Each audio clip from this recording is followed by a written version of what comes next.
कुछ देर कबल बीजेपी ने 44 उम्मीदवारों की फहरिस्त जो है वो शाया की थी, वो पब्लिक के साथ शेयर की थी और उसके बाद कुछ ही घंटे के बाद यानी कि 1 घंटे के बाद ही उन्होंने कहा कि हम इस लिस्ट को अब चेंज कर रहे हैं। ये लिस्ट जो है ये अब नए सिरे से तरतीब दी जाएगी। जी हाँ, हम अपडेट दे रहे थे क्योंकि इस हवाले से हमने आपको अपडेट भी दिया था। पहले जो लिस्ट आई थी उसके बाद जो इसमें अमेंडमेंट देखने को मिली, उन्होंने कहा कि ये लिस्ट जो है ये अब नए सिरे से इसको तरतीब दी जाएगी। इस हवाले से एक हंगामी इजलास जो है वो तलब किया था। अमित शाह ने जो वजीर दाखिला भी हैं मुल्क के, उन्होंने अपने घर में एक आला सतह मीटिंग तलब की जिसमें से उन्होंने कहा कि बहुत जल्द हम ये जो कॉन्स्टिट्यूंसीज के लिस्ट है ये अब मुरतब करेंगे, ये अब पब्लिक के साथ शेयर करेंगे। लेकिन अभी भी एक अहम डेवलपमेंट देखने को मिली है। फिलहाल जो नया लिस्ट आया उसके मुताबिक 15 उम्मीदवार जो है उनके फहरिस्त जो है वो हमारे सामने आ पहुंचा। जी हाँ, जिसमें से पांपोर के लिए जो पांपोर कॉन्स्टिट्यूंसी है उसके लिए इंजीनियर सईद शौकत गयूर अंद्राबी। जी हाँ, इंजीनियर सईद शौकत गयूर अंद्राबी ये पांपोर के लिए इंतखाब लड़ेंगे बीजेपी के लिए। जी हाँ, वही राजपुरा के लिए अरशद भट्ट, शुपियां के लिए जावेद अहमद कादरी, अनंतनाग वेस्ट के लिए मोहम्मद रफीक वानी, अनंतनाग 44 के लिए एडवोकेट सईद वजाहत, श्री गफवारा बिजवाड़ा के लिए, जी हाँ, श्री गफवारा बिजवाड़ा के लिए सोफी यूसुफ। कड़ा मुकाबला देखने को मिलेगा सोफी यूसुफ और बिजवाड़ा के लिए पीडीपी की इल्तिजा मुफ्ती। ये यहाँ पर एक अच्छा और बेहतरीन मुकाबला देखने को मिलेगा। जिस तरह से कयासराया की जा रही थी कि बहुत देर से लोग इंतज़ार कर रहे थे कि श्री गफवारा और बिजवाड़ा के लिए कौन सा कैंडिडेट बीजेपी मैदान में उतारेगा। लेकिन अब जो लिस्ट नहीं आई है, जो फर्स्ट लिस्ट आई है उसके मुताबिक श्री गफवारा बिजवाड़ा के लिए सोफी यूसुफ, शांगस अनंतनाग ईस्ट के लिए, जी हाँ, शांगस अनंतनाग ईस्ट के लिए वीर सराफ इंतखाब लड़ेंगे बीजेपी के लिए। वही इंदरवाल के लिए तारिक कीन, जी हाँ, तारिक कीन इंदरवाल कॉन्स्टिट्यूंसी के लिए। कश्तवाड़ कॉन्स्टिट्यूंसी के लिए सुश्री शगुन परिहार ये कश्तवाड़ के लिए इंतखाब लड़ेंगे। अब पडर नागसनी कॉन्स्टिट्यूंसी के लिए जो कैंडिडेट का नाम आया है वो है सुनील शर्मा। जी हाँ, सुनील शर्मा जो है वो पडर नागसनी के लिए इंतखाब लड़ेंगे। भदरवा एक अहम कॉन्स्टिट्यूंसी है हर एक के लिए, खासतौर पर नेशनल कॉन्फ्रेंस और कांग्रेस का अगर अलायंस यहाँ पर हो रहा है तो देखने वाली बात होगी कि यहाँ पर कौन सा कैंडिडेट जो है वो मैदान में उतारा जाएगा। फिलहाल बीजेपी ने दीपक सिंह परिहार, जी हाँ, दीपक सिंह परिहार जो है वो भदरवा के लिए, डोडा के लिए गागजे सिंह रमन, जी हाँ, गागजे सिंह रमन डोडा के लिए। वही अगर हम बात करेंगे डोडा वेस्ट के लिए शक्तिराज परिहार इंतखाब लड़ेंगे बीजेपी की तरफ से। और रामबन की तरफ से राकेश ठाकुर, रामबन कॉन्स्टिट्यूंसी की तरफ से राकेश ठाकुर और बानिहाल की तरफ से सलीम भट्ट।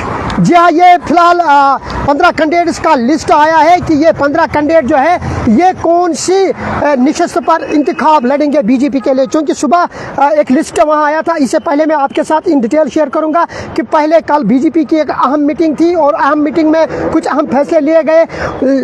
जो पहली लिस्ट बनाई गई थी, हालांकि ये पेशगोई की जा रही थी कि शायद 70 कैंडिडेट्स का लिस्ट सामने आएगा, लेकिन उसके बाद आज सुबह जो पहला लिस्ट बीजेपी ने मुश्तहर किया उसमें से 44 कैंडिडेट्स जो है उनका नाम उनका फहरिस्त सामने आया। लेकिन कुछ देर बाद बीजेपी ने वो लिस्ट जो है कलादम कर दिया, वो उस लिस्ट को कैंसिल कर दिया और उसके बाद जो हंगामी इजलास तलब किया गया अमित शाह के घर में। जी हाँ, अहम मीटिंग वहाँ पर तलब की गई और जो चेंज देखने को मिल रहा है उसमें से फिलहाल जो पहला अब नया और फ्रेश लिस्ट आया है उसमें 15 कैंडिडेट्स जो है वो असेंबली इंतखाबात में पार्टिसिपेट करते हुए नजर आएंगे। बहरकैफ अब दूसरा लिस्ट जो है वो कब मुश्तहर होगा, वो कब सामने आएगा, उसकी फहरिस्त क्या होगी, कौन सा उम्मीदवार होगा और कौन सी कॉन्स्टिट्यूंसी के लिए कौन सा कैंडिडेट अब सामने आएगा।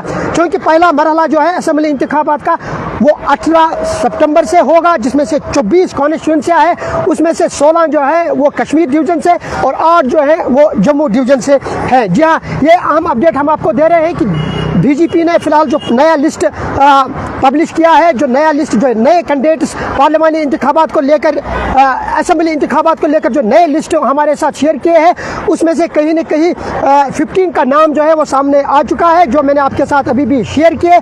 कौन सी कॉन्स्टिट्यूंसी पर कौन सा कैंडिडेट इंतखाबात लड़ता हुआ नजर आएगा, अब ये देखने वाली बात है कि आगे जो और भी कैंडिडेट्स हैं और भी कॉन्स्टिट्यूंसी हैं, बीजेपी वो लिस्ट कब मुश्तहर करेगी, कब पब्लिक के साथ शेयर करेगी। फिलहाल अभी भी जो मीटिंग इस वक्त चल रही है अलायंस को लेकर, जी हाँ, कांग्रेस और एनसी को लेकर जो मीटिंग इस वक्त चल रही है अब्दुल्ला फैमिली के साथ, उमर अब्दुल्ला के घर पर, उसकी रिहाइशगाह पर, वहाँ पर जो मीटिंग चल रही है, अब देखना यह होगा कि उस हवाले से उस मीटिंग में क्या कुछ निकल के सामने आएगा, क्या कंसेंसस देखने को मिलेगी, क्या नेशनल कॉन्फ्रेंस और कांग्रेस का अलायंस हो सकता है, और अगर होगा तो अब कुछ ही दिन रह गए, इवन कुछ घंटे ही अब रह गए हैं कैंडिडेट्स का नाम पब्लिक के लिए शेयर करने के लिए। लेकिन अब देखना यह होगा कि ये जो एक मीटिंग इस वक्त तलब की गई है उमर अब्दुल्ला की रिहाइशगाह पर, अब देखना यह होगा कि वहाँ क्या कुछ निकल के सामने आएगा।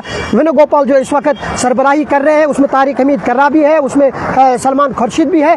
अब देखना यह होगा जो अब्दुल्ला फैमिली के साथ उनकी मीटिंग इस वक्त जारी है, इस मीटिंग के हवाले से क्या कुछ निकल के सामने आएगा, और जैसे इस हवाले से कोई अपडेट निकल के सामने आएगा इस अलायंस और कंसेंसस को लेकर, हम आपके साथ जरूर शेयर करेंगे। सिर्फ एक बार की बाकी बची है, वो है कांग्रेस, जिन्होंने अभी तक कोई लिस्ट पब्लिश नहीं किया है किसी भी कॉन्स्टिट्यूंसी को लेकर, कोई भी कैंडिडेट का नाम अभी तक उनका जाहिर नहीं हुआ है। अब देखना यह होगा ये जो मीटिंग इस वक्त जारी है उमर अब्दुल्ला के रिहाइशगाह पर, उस मीटिंग में से क्या कुछ निकल के सामने आएगा, क्या ये अलायंस जो है ये स्टैंड रह सकता है या ये अलायंस जो है ये खत्म हो सकता है, उसके बाद ही फिर पीडीपी फिर कांग्रेस जो है वो कुछ फैसला ले सकती है। फिलहाल हमारे साथ बने रहिए, क्योंकि उथल पुथल देखने को मिल रही है, चेंजेस होते रहते हैं, इन एंड आउट का भी सिलसिला जारी है। अब देखना यह होगा कि आज जो डेवलपमेंट होती हुई नजर आ रही है, बीजेपी की पहली डेवलपमेंट 44 कैंडिडेट्स को लेकर वो लिस्ट जो है वो उन्होंने चेंज किया, उसके बाद मीटिंग तलब की गई, मीटिंग